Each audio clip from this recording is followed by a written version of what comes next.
একটা fascist রেজিমকে legitimise করে দিল্লির আধিপত্য কায়েম করবার জন্য যেই দলগুলো গত 16 বছর 17টা বছর বাংলাদেশকে বিক্রি করে দিয়েছে, তারা আসলে গণ অভ্যুত্থানটা বুঝবে না। যেভাবে আপনি যদি ওবায়দুল কাদেরকে জিজ্ঞেস করেন, তিনি এই জিনিসটা বুঝবেন না যে 24 কি কি কি হয়েছে, তা আগে কি ছিল, তো সবই তো ঠিক আছে। তো বাস্তবতাটা হইলো যে এইটা ওনাদের বোধের উপরে আর কি। এই বোধের উপরে হওয়ার কারণেই তো একটা গণ অভ্যুত্থান হয়েছে, কারণ ওনারা বুঝতে চান নাই যে বাংলাদেশের সংবিধানে তো নির্বাচনের কথা বলা ছিল।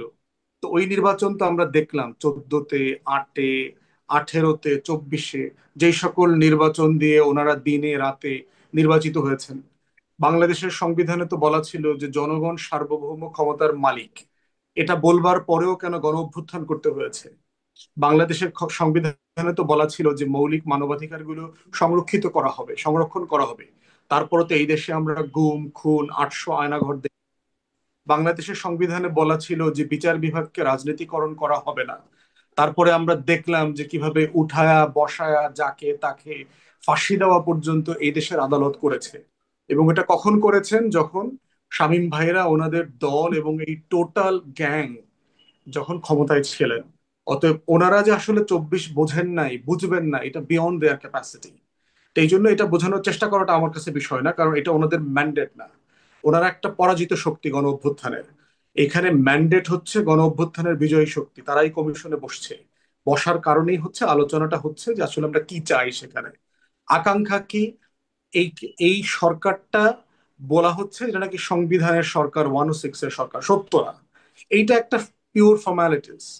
আমরা আপনার কাউন্ট করে দেখেছি, এই সরকার গঠন প্রক্রিয়ার মধ্য দিয়ে আর্টিকেলে ধরেন 50-এর মতো সংবিধানের অনুচ্ছেদ অলরেডি ডিজলভ হয়ে গেছে, নাই হয়ে গেছে। এগুলো এখন আর মানা হচ্ছে না। এই যে আমরা ঐকমত্য কমিশনে সবাই বসি, আমরা তো হাসিনার সংবিধানের আর্টিকেল 7 ভায়োলেট করছি। সব রাষ্ট্রদ্রোহীরা এখানে এসে বসে একসাথে, ফাঁসির দণ্ডপ্রাপ্ত আসামিরা একসাথে বসে একটা সরকারকে উৎখাত করছে। 106 ইটসেলফ তো একটা অবৈধ জিনিস আওয়ামী লীগের কাছে, কারণ একটা বৈধ সরকারকে তাদের দাবি মোতাবেক এখান থেকে ক্ষমতাচ্যুত করা হয়েছে।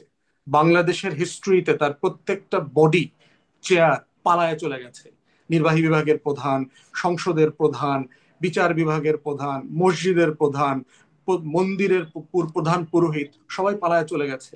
Yet my learned friend simply unable to understand the massiveness, the greatness of the issue happened last year.